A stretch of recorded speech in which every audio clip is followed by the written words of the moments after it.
Halo teman-teman, selamat bertemu kembali di Halo, dalam kanal Ngobrol bareng Pak Eko. Jangan lupa subscribe. Halo Mas Giarno, apa halo kabar Pak hari ini? Eko. Selamat sore. Gimana kabarnya Sore. Pak? Sehat? Kabar sehat. Mudah-mudahan pembatasan sosial berskala besar tidak berdampak bagi Mas Giarno dan konten-kontennya.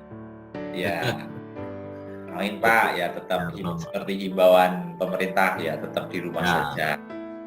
Kurang oke. lebih Apa seperti itu. topik hari ini apa, Pak Giarno? Topik hari ini. Jadi untuk topik kita hari ini mungkin kan banyak itu yang beredar apakah corona itu ya banyak ya untuk teori konspirasi itu apakah corona itu memang sengaja dibuat. Wah, ini yang banyak sekali yang dari netizen-netizen itu membahas ini di bertebaran di internet itu.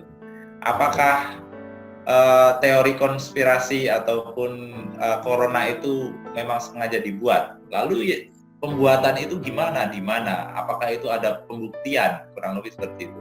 Gimana Pak Eko? Kalau menurut Pak Eko, apakah memang ini dari teori itu memang benar-benar bisa dilakukan atau dibuktikan kalau itu memang dibuat? Baik, Pak Giarno, teori konspirasi itu satu teori yang sangat subjektif. Artinya boleh dipercaya, juga boleh tidak dipercaya. Sebenarnya teori konspirasi banyak sekali, tidak hanya Corona, COVID-19. Juga dulu Apollo itu juga dianggap sebagai satu berita rekayasa, kemudian bisa hubung-hubungkan dengan misalnya gerakan benderanya yang tidak masuk akal dan sebagainya. Nah, terlepas dari semua teori itu, sebetulnya teori konspirasi itu apakah beredar? Ya memang beredar. Bagaimana kita mau percaya mau enggak itu silahkan saja menurut saya. Itu merupakan opini seseorang ya Pak ya? Opini Jadi sebagian ya, orang, opini sebagian orang, misalnya tentang opini eh, pembuatan virus yang dilakukan oleh beberapa kelompok tertentu dan sebagainya. Hanya satu catatan yang menurut saya harus dicatat Mas Giarno. Sementara masyarakat Indonesia itu secara salah beranggapan bahwa dengan adanya teori konspirasi itu corona itu nggak ada, itu salah besar. Karena apakah itu hasil evolusi atau hasil rekayasa apapun, faktanya memang corona itu kan ada. Jadi yang lebih penting menurut saya adalah bagaimana mengendalikan agar pandemik itu selesai, itu lebih penting. Kemudian bolehlah ada yang beranggapan itu teori-teori apapun yang dipakai, bagi saya tidak ada masalah menurut saya. Mereka berhak juga untuk menyampaikan itu dengan berbagai alasannya. Misalnya ada beberapa kelompok media yang misalnya ya banyaklah Pak Mas Giano lihat ada beberapa orang yang kemudian mengemukakan secara terbuka tentang adanya teori konspirasi itu. Bagi saya mungkin itu nggak ada masalah, bisa dipercaya boleh enggak. Tetapi yang paling penting adalah harus menyadari dan menerima bahwa apapun yang terjadi, corona itu memang di Indonesia ada. Ya jangan kemudian itu yang sekarang berkembang secara salah malahan.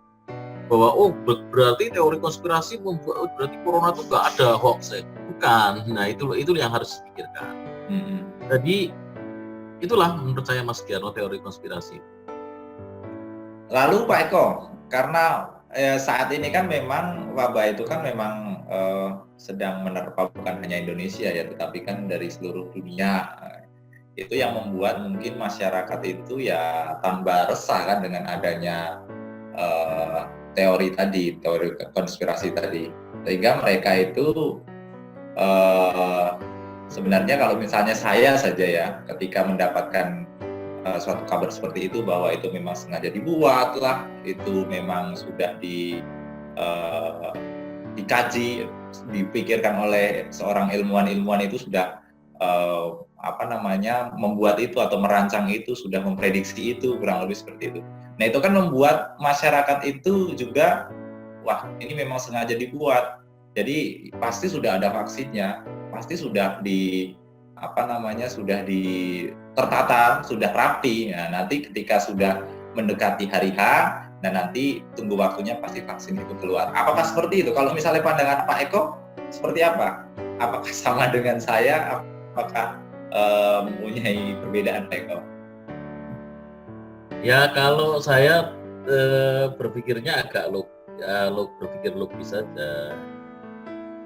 Apapun kejadian itu, apakah karena virus ini dibuat atau virus ini memang datang secara alami, itu sebenarnya tidak terlalu penting. Yang paling penting sebetulnya adalah bagaimana kita bisa move out atau keluar dari ranah persoalan pandemik itu. Minimal yang pertama, kalau memang kita tidak bisa memperbaikinya, kita minimal melaluinya. Bagaimana kita melaluinya efek ini? Supaya satu, bagi yang mencari uang tetap bisa berjalan. Jadi rintangan-rintangan yang ada ini minimal kita bisa melaluinya. Nah bagi kita seperti saya Mas Giyarno, ya tugas kita mengedukasi. Jadi pandemik ini kan pandemik virus yang tidak harus ditakutkan sekali, tetapi perlu diwaspadai. Tidak boleh diremehkan, tetapi juga kita tidak harus kemudian menjadi paranoid terhadap virus ini. Karena ini virus ini sebenarnya bisa sih dilalui dengan cara yang lebih logis. Tetapi dalam konteks ini Mas Giyarno, konspirasi itu bisa bermacam-macam. Bahkan menurut saya di Indonesia pun ada kelompok-kelompok tertentu yang sengaja memperpanjang untuk kepentingan kelompok atau pribadi. Itu juga ada yang saya nggak bisa sebutkan karena ini kan hantu nih. Tetapi saya menduga tetap ada beberapa orang yang kemudian menuai hasil dari COVID ini, ya mereka juga berpikir akan sebaiknya panjang. Sebetulnya pihak pemerintah Indonesia itu sebenarnya masalahnya justru berhadapan dengan kelompok-kelompok ini, kelompok-kelompok yang sengaja COVID ini dijadikan objek pengambilan keuntungan mereka, baik secara politik maupun secara ekonomi. Itu bisa saja terjadi semacam itu. Nah bagaimana dengan kita ini? Ya langkah pertama, pakai masker, cuci bersih, cuci tangan bersih dengan sabun, biasakan hidup sehat. Kemudian untuk sementara waktu harus memilih-milih untuk bertemu secara langsung dengan orang-orang tertentu. Kalau itu kita lakukan secara global, saya kira bisa dengan waktu cepat diatasi. Sebenarnya saya kira itu. Yang penting satu, jangan terlalu takut. Nah sebetulnya kan kecemasan orang-orang itu biasanya karena tidak ada kepastian. Nah, bagi saya, Mas Giyarno itu harus menyebarkan kepastian. Apa kepastiannya? Yang pasti corona itu memang ada kan? Kalau itu kan tidak serta-merta nggak ada. Corona memang ada. Apakah itu sebagai hasil konspirasi atau hasil evolusi alamiah dari virus itu sendiri? Kan masing-masing mempunyai alasan yang mungkin menurut mereka rasional. Tetapi yang paling rasional adalah bahwa virus itu memang ada. Lah itu kan gitu Mas Giyarno. Nah bagaimana kalau virus itu ada? Nah ada dua sebetulnya yang harus kita lakukan. Prototipnya yang standar kan, yang pertama kita melakukan penanganan bagi yang sudah terkena.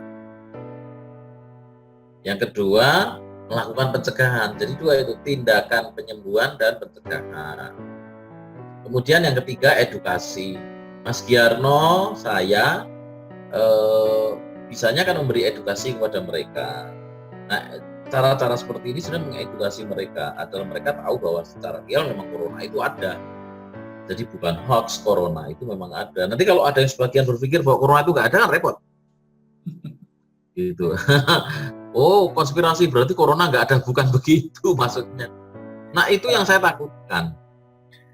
Baik, berarti untuk teori itu, selepas itu teori mau teori seperti apapun, tetapi kita sebagai kalau misalnya kita bekerja ya, gitu, tetap semangat karena memang virus itu pada sejatinya untuk corona ini pas sudah ada. Mungkin kalau virus yang corona ini Pak, kenapa tidak bisa disembuhkan dengan obat atau vaksin yang corona yang kemarin sudah ditemukan Pak?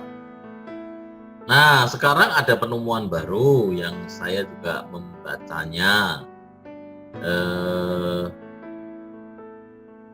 dengan plasma darah yang diambil dari mantan penderita COVID yang sudah negatif. Plasma darahnya diambil, tidak diikutsertakan selnya, dan plasma itu disuntikkan pada mereka yang terkena. Sehingga secara cepat tubuh bisa langsung mengenali dan kemudian mengeluarkan zat antibodi. Kalau nggak salah itu Dokter Teresia Monica atau siapa. Saya kira itu saya apresiasi, bagus banget. Dan itulah yang sebetulnya harus kemudian ditawarkan pada masyarakat sebagai penenang bahwa sebenarnya sudah ada. Tetapi untuk berharap dalam waktu cepat juga nanti kita terlalu berharap harapan semu, tapi lebih baik bagaimana kita sekarang dalam kelompok kita kecil yang sendiri. Saya sebetulnya juga agak bertanya-tanya kenapa tidak banyak dokter hewan yang dilibatkan untuk mengedukasi. Menurut saya dokter hewan itu pembelajaran tentang virusnya dia lebih banyak, lebih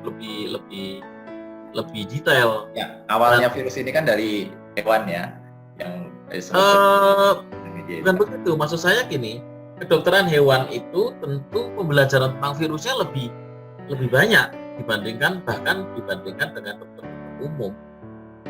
Nah, kalau dokter umum, perawat dan oke lah mereka masuk di dalam ranah garda terdepan untuk proses penyembuhan.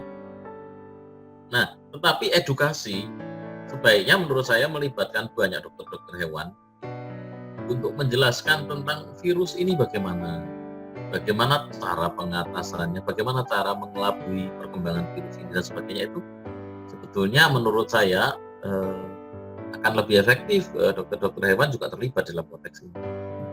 Oke. Ya, tapi kan saya ini kan yang Pak Eko tadi bilang mengenai plasma tadi. Ya. Berarti ketika yang plasma itu kan dari orang yang memang sudah terinfeksi kan. Nah, itu berarti apakah mungkin ketika orang itu sudah terinfeksi lalu sembuh, lalu dia akan positif kembali? Atau otomatis dia sudah tidak akan positif lagi? Atau gimana Pak Eko? Ya, tidak ada jaminan bahwa orang yang sudah terkena itu tidak kena lagi. Tetapi keuntungannya plasma itu kan nanti akan berfungsi sebagai detektor. Nah, yang berbahaya itu kan sementara virus itu menyerang tapi tubuhnya tidak kenal. Menunggu rusak dulu baru kemudian tubuhnya melakukan penyerangan balik. Nah, dengan suntikan plasma itu memungkinkan tubuh segera mengenali virus itu. Karena plasma darah itu nanti bila masuk di dalam tubuh seseorang, maka dia akan masuk bercampur dengan darah, tentu saja yang darahnya sama. Itu secara teknis pasti ada cara-caranya. Itu sebabnya yang diambil bukan selnya, tapi plasmanya saja. Oh, berarti secara teori seharusnya ketika si penderita ini sudah pernah positif, seharusnya tubuh itu lebih kebal ya Pak Eko ya? Bukan Seharusnya. lebih kebal, tapi lebih cepat. Lebih cepat ketika dia menghadapi, misalnya gini, Mas Giarno kena, tapi ini penjelasan awam sekali seperti saya kan, saya ini bukan seorang dokter, tapi yang saya baca, misalnya Mas Giarno sudah pernah kena, bukan berarti Mas Giarno nggak akan kena, ya tetap kena, tetapi ketika Mas Giarno nanti kemasukan virus itu, dalam waktu kurang dari 24 jam, zat antibodi itu sudah meronta melawan. Karena sudah mengenali virus itu. Nah itu kan membuat tubuh sesegera mungkin melakukan perlawanan dengan zat antibodi. Jadi tubuh sudah siap ya Pak ya, karena sudah kenal tadi ya. Nah betul. Berbeda dengan orang-orang baru yang tubuhnya belum pernah mengenali virus itu. Ya. Itu membutuhkan waktu 3, 4, 5 sampai 7 hari baru mengenali, ya kan sudah kelewat banyak yang rusak diserang. Tentunya itu saja sih menurut saya. Nah, sebetulnya plasma itu bagusnya ya disuntikkan pada semua orang. Tetapi kan kalau sekarang ini kita lihat ininya lah yang paling urgent. Untuk penyembuhan dulu. Wah ini kalau saya begini ini kalau di depan umum orang bisa lari. Jadi seperti dianggapnya corona itu ya. Ya, tetapi juga ketika orang bersin begini ini sebenarnya juga pasti ada sesuatu yang ingin dikeluarkan oleh tubuh. Ya, tapi tentu saja pas bersin kayak juga kan mengeluarkan berjuta-juta virus katanya sih seperti itu. Ya minimal apalah gitu. Mas Giarno. Ya kira-kira begitu Mas Giarno. Tetapi sekali lagi ini kan ya dari kita hanya bisa membantu. Pak Eko, saya mau tanya Pak Eko. Ya. Kalau menurut pendapat Pak Eko, kan Indonesia saat ini ya, dunia pun ya, tapi Indonesia saat ini itu kan sudah menerapkan. Apakah kalau kita melihat dari negara-negara lain itu kan semuanya diperpanjang tuh, lockdown-nya, kalau kita menggunakan istilah PSBB. Jadi apakah mungkin untuk PSBB ini banyak yang diperpanjang kalau di Indonesia, Pak Eko? Ya kalau kita bicara mungkin itu, di dunia ini tidak ada yang tidak mungkin kecuali ketidakmungkinan. Tidak mungkin itu tidak mungkin. Jadi kalau Pak Giarno bilang mungkinkah, jawabannya pasti mungkin saja. Kemungkinan ini selalu ada.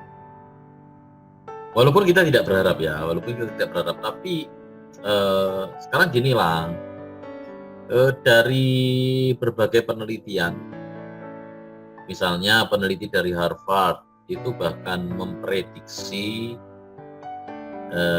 physical distancing itu baru akan selesai nanti tahun 2022. Kemudian kita belajar dari Ekuador. Ekuador itu justru ledakan yang terbesar setelah mereka ada pesta budaya, di mana mereka pulang kampung bertemu dengan sanak saudara dan kemudian ledakan terjadi di sana. Saya tidak mengharapkan sebetulnya di Indonesia, tapi kemungkinan bisa terjadi. Justru ledakan terbesar itu akan terjadi setelah Hari Raya Lebaran. Nah ini sebetulnya makanya sekarang ini mestinya memang baik pemerintah, semua elemen itu harus berjuang keras untuk menjaga sedemikian rupa dengan cara sistemik supaya ketika Hari Raya Lebaran itu benar-benar sudah aman. Tetapi bila itu tidak terjamin, maka boleh terjadi, bisa terjadi justru pasca Lebaran itu menjadi lonjakan yang paling besar di Indonesia. Tapi ini kan prediksi. Saya tidak berusaha untuk menakuti, tapi kita melihat fakta. Lalu apa yang harus kita lakukan? Tentu kita nggak boleh menunggu. Kita harus lakukan upaya bagaimana supaya kita bisa melaluinya dengan benar. Misalnya konsep-konsep kerjasama bisnis harus sudah mulai dipindahkan dengan konsep kerjasama bisnis jarak jauh. Pendidikan juga harus pendidikan jarak jauh. Maksimalkan konsep-konsep smart business. Minimal bila itu dipersiapkan, maka kalau toh pun menjadi lebih panjang, masyarakat tetap masih bisa move on melaluinya. Ya. Di samping kita memberi support untuk para tenaga medis, para ahli biologi, kemudian para dokter yang terus-menerus melakukan upaya penyembuhan. Begitu Mas Giarno. Ya, Pak Eko, terima kasih atas penjelasannya. So, ada lagi Pak, selepas PSBB ini ya, maksudnya apa namanya penerapan PSBB ini. Nah kan ada nih kalau kan dilarang sekarang kan pemerintah itu menghimbau itu tidak mudik. Nah mungkin tadi sudah diprediksi bahwa nanti lonjakan yang tadi Pak Eko katakan tadi di Lebaran kan seperti itu. Tetapi ini bagi orang-orang yang memang dia itu kebetulan misalnya kerja di Jakarta dan Jabodetabek lah seperti itu. Tetapi dia lepas Pak, misalnya seperti tukang bangunan dan lain-lain seperti itu. Nah kalau misalnya untuk mereka itu gimana Pak? Jadi kan mereka itu nggak menetap.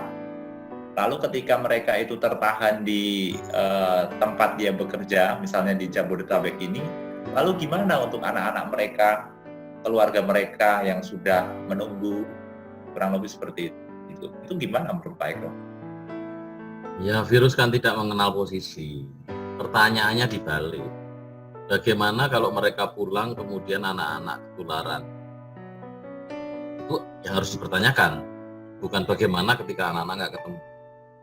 Kalau cuma anak-anak nggak ketemu, kangen itu kan mudah diatasi. Tetapi kalau misalnya kena COVID, gimana? Jadi, menurut saya, pembatasan sosial berskala besar, bila memang ini terlepas dari ini apakah sudah benar atau tidak. Karena saya sendiri sebetulnya tidak memilih konteks ini ya. Artinya yang penting penjagaan ketat dalam menggunakan masker, kemudian bagaimana dia social distancing sih tetap ada, tetapi tidak harus sampai kayak gitu. Tapi beda-beda oke. Tetapi bila memang itu sudah dilakukan, tentu yang penting diikuti. Apakah dia buruh bangunan, apakah dia pebisnis, sama saja. Karena virus ini kan tidak mengenal status, dia tidak mengenal presiden, bahkan dia nggak mengenal menteri. Pak Giarno kan sudah tahu, menteri juga kena, wali kota juga kena, bupati juga kena. Jadi tidak mengenal level sosial kan kalau virus ini. Bagaimana pemerintah setempat melindunginya? Ya ada upayanya tentu. Saya pasti yakin COVID-19 ini menjadi sebuah program yang harusnya memiliki dana-dana taktis kan. Itu dimanfaatkan untuk itu. Saya kira bisa kalau itu sih masalah itu. Saya kira ya bagaimana pemerintah setempat memperhatikannya, tetapi memperhatikan itu bukan berarti membolehkan mereka pulang. Nah ya itu lebih gila menurut saya. Itu sekian. Ya, Pak Eko, kita kembali ke teori tadi, Pak. Teori apa ini? Oh, ya, konspirasi. Konspirasi tadi. Nah, ya, okay. Jadi kalau apa selain virus ya, Pak ya, apakah memang tidak ada? Waktu itu kan juga ada ketika